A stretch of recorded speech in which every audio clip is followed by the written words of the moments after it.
பரிசுத்தவான்கள் சந்திக்க வேண்டிய பல யுத்தங்களில் கடைசியானது முக்கியமானது இந்த யுத்தம் தான். என்ன யுத்தம்?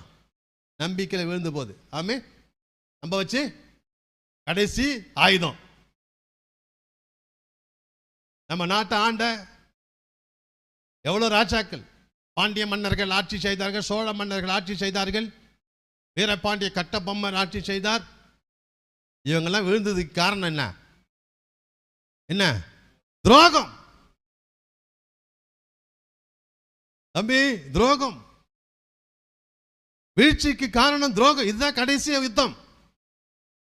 நல்ல மாதிரி நடிப்பான், ஆமே, நம்ப வைக்கிற மாதிரி நம்ப வைப்பான், கடைசியா துரோகம் நடக்கும். தேவ பிள்ளையே, ஜாக்கிரதையாயிரு.